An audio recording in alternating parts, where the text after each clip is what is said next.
देर रात कांग्रेस ने उत्तराखंड के लिए अपनी नई सूची जारी की और इस सूची में 11 उम्मीदवारों के नाम हैं। वरिष्ठ नेता हरीश रावत, रामनगर से उन्हें टिकट दिया गया। सूत्रों के मुताबिक हरीश रावत 28 जनवरी को नामांकन दाखिल करेंगे। रामनगर विधानसभा क्षेत्र नैनीताल जिले में आता है और गढ़वाल लोकसभा क्षेत्र का हिस्सा है। इसके साथ ही पार्टी ने देहरादून कैंट से सूर्यकांत, धसमाना, ऋषिकेश से जयेंद्र रमोला, लैंसडाउन से अनुकृति गुसाई, डाईवाला से मोहित उनियाल, ज्वालापुर से बरखा रानी, झबरेड़ा से वीरेंद्र जत्ती, खानपुर से सुभाष कुमार, लक्सर से अंतरिक्ष सैनी, कालाढूंडी से डॉक्टर महेंद्र पाल और लाल कुआं से संध्या डालाकोटी को अपना प्रत्याशी बनाया है। और इससे पहले कांग्रेस ने 64 उम्मीदवारों की लिस्ट जारी की थी। उत्तराखंड में 14 फरवरी को विधानसभा चुनाव के लिए मतदान होना है और इसके नतीजे 10 मार्च को आएंगे।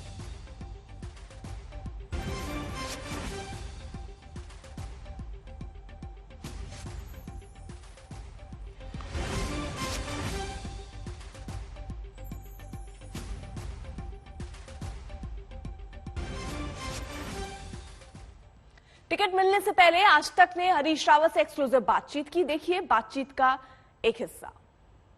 हरीश रावत हमारे साथ मौजूद है। सर, लंबी जद्दोजहद के बाद में वापस देहरादून की धरती पर और रामनगर की चर्चाएं हैं और उम्मीद करते हैं शाम तक चर्चाओं का पटाक्षेप हो जाएगा। सर, इतना लंबी बातचीत होने के बाद भी सिर्फ 53 सीटें डिक्लेयर हो पाई और बाकी काफी चीजें बची हुई हैं। सब पर बातचीत कर ली है, एक फाइनल व्यू बना लिया है। स्ट्रेटेजिकली 17 सीटों को हम जो है रोक करके डिक्लेयर कर रहे हैं और जिनमें जहां से मुझको लड़ने की अनुमति होगी वो सीट भी सम्मिलित है। अनुमति लड़ूं या लोगों को लड़ाने में मदद करूं, ये सब निर्णय पार्टी लीडरशिप को करना है, सीसी को करना है। क्या लग रहा है सर, हरीश रावत ताल ठोकेंगे? मैंने कहा ना कि नर्तक हूं, जहां तबला बजेगा तो मेरे पांव थिरकेंगे। तो मैं तो चुनाव लड़ने वाला व्यक्ति हूं, जिंदगी इसी में गुजर गई तो मेरे पांव तो थिरक रहे हैं, लेकिन नाचना है नहीं नाचना है ये तो जो उस्ताद है पार्टी उसको तय करना है। तो उस्ताद कह देंगे नाचो तो नाचेंगे, उस्ताद कहेंगे नहीं अभी रुको औरों को नचाओ तो औरों को नचाएंगे। लेकिन कमान आपके हाथ में और ऐसे में आप कह रहे हैं कि अब पार्टी डिसीजन लेगी, लेकिन उत्तराखंड की कमान तो आप ही के हाथ में दी है। कोई तो मुझसे श्रेष्ठ है, कोई तो मुझसे आगे है, तो बिना उस आगे वाले की इजाजत के कैसे काम करेंगे। आप अपने आप में एक सेल्फ कन्फाइंड कंपोनेंट है, लेकिन उसके बावजूद भी आप कहते हैं कि मैं ऊपर के बॉसेस की आज्ञा लेता हूं, तो वैसे ही जो है मैं भी जो है मैं तो खाली एक हिस्सा हूं, एक पुर्जा हूं। तो मशीन तो कहीं और है, तो मशीन की इजाजत तो लेनी पड़ेगी। तो मेरा अभी के लिए आखिरी सवाल, हरक सिंह रावत के आने से कुछ फर्क पड़ेगा? फर्क यहाँ पर मौजूद है। देखिए आप लोगों की उनके लिए जो ललक है वही फर्क को दर्शाती है। समाजवादी पार्टी ने भी अपने उम्मीदवारों की नई सूची जारी कर दी है। कुल 159 प्रत्याशी कल घोषित किए गए। इस सूची में अखिलेश यादव, शिवपाल यादव, आजम खान और उनके बेटे अब्दुल्ला आजम का भी नाम है। अखिलेश यादव करहल से चुनाव लड़ेंगे, रामपुर से आजम खान चुनाव लड़ेंगे, जबकि उनके बेटे अब्दुल्ला आजम स्वार सीट से मैदान में होंगे। इसके अलावा नकुर से धर्म सिंह सैनी, सहारनपुर देहात से आशु मलिक, कैराना से नाहिद हसन को टिकट दिया गया है। मांड से संजय लाठर और बरेली कैंट से सुप्रिया एरेन अखिलेश यादव के चाचा शिवपाल यादव जसवंत नगर से चुनाव लड़ेंगे।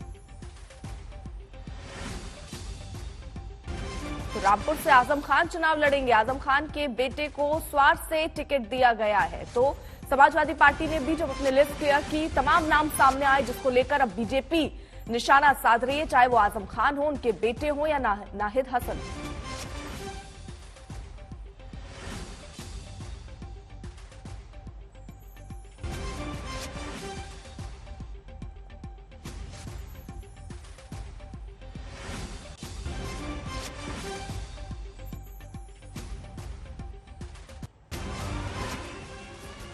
पार्टी का अगर आदेश हुआ है, जैसे ये जानकारी मुझे आपसे ही मिल रही है, अगर ऐसा है तो चुनावी मैदान में उतरा जाएगा। उम्मीद तो यही करिए कि वो चुनाव से पहले आ जाए। और रामपुर शहर की जहां तक बात है, ये वो विधानसभा सीट है जहां नारा लगा था आजम बनाम वजीर आजम। तभी आजम साहब जीते थे। अगर किसी के दिल में ये ख्याल है कि आजम खान साहब अगर जेल में हैं तो उनका इलेक्शन कमजोर होगा, ऐसा नहीं। केवल भारतीय जनता पार्टी को 3 ही कैंडिडेट दिख रहे हैं, और जबकि कितनी बड़ी सूची समाजवादी पार्टी ने जारी की है। ये भाजपा के लोग चुनाव में ध्रुवीकरण करना चाहते हैं, बंटवारे की बात, नफरत की बात, इसके अलावा कुछ नहीं, क्योंकि इनके पास अपना कोई काम गिनाने को नहीं है। बीजेपी के जितने भी मंत्री और मुख्यमंत्री से लेकर के उप मुख्यमंत्री रहे जिन्होंने भ्रष्टाचार किया है, सब समझ रहे हैं कि 10 मार्च के बाद उनकी असली जगह कहां है। देखिए, एक बात साफ होती जा रही है, जो हम लोगों ने कहा कि समाजवादी पार्टी गुंडों की पार्टी है, वो सिद्ध भी कोई कर रहा है तो अखिलेश यादव ही कर रहे हैं। जिस प्रकार से टिकट वितरण कर रहे हैं, जिनको बेल नहीं मिल सकती, सुप्रीम कोर्ट रिजेक्ट कर रहा है, आजम खान उनके बेटे हो, उनको भी वो टिकट दे रहे हैं। ये साफ हो रहा है कि जिस दिशा में अखिलेश जी चल रहे हैं, वो फिर से चाहते हैं कि उत्तर प्रदेश में गुंडा राज रहे। यूपी में लड़ाई एसपी बनाम बीजेपी हो चुकी है। मुद्दा कोई भी हो, दोनों पार्टियों ने मैदान पर पूरा जोर लगा दिया। अब इस जंग में कोरोना की एंट्री हो चुकी है, जहां एसपी ने अमित शाह के डोर टू डोर कैंपेन की भीड़ पर सवाल खड़े किए और चुनाव आयोग का दरवाजा खटखटाया।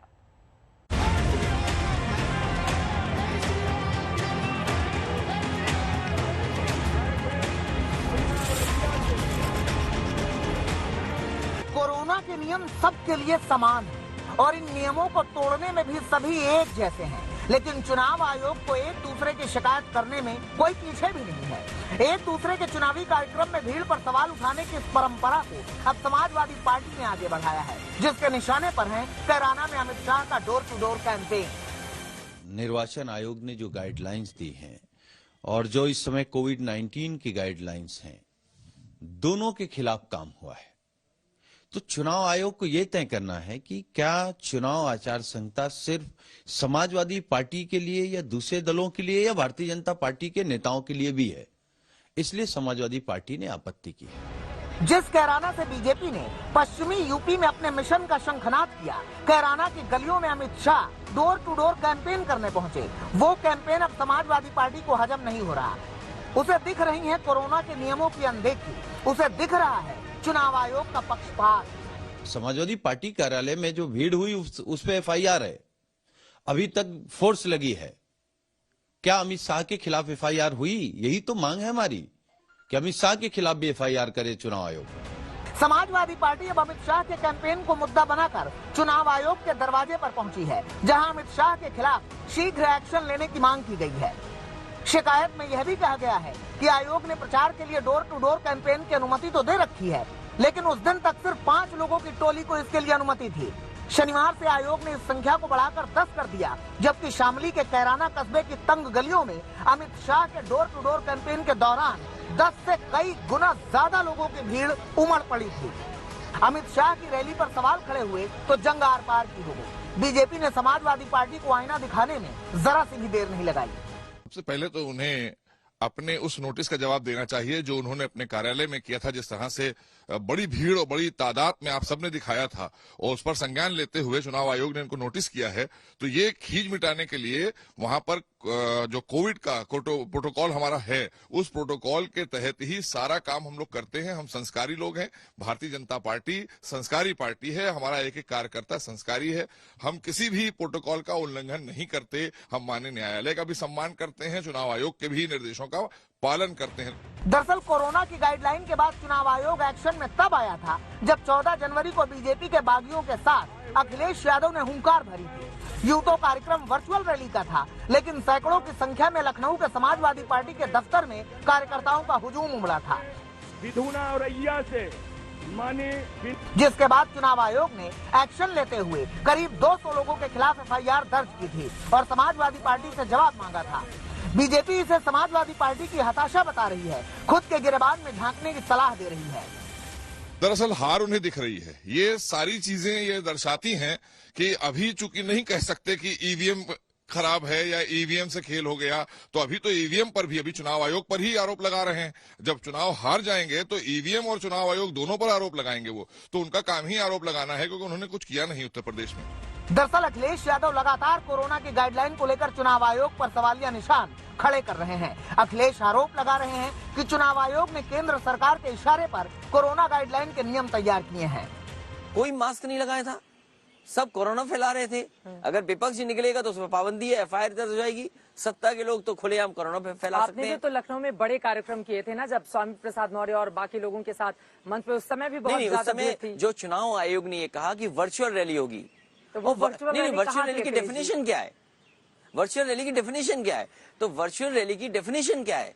वर्चुअल रैली की कोई डेफिनेशन नहीं थी, आपको बताया नहीं गया था, कोई परिभाषा नहीं। और दूसरा, धारा 144 नहीं लागू थी उस समय।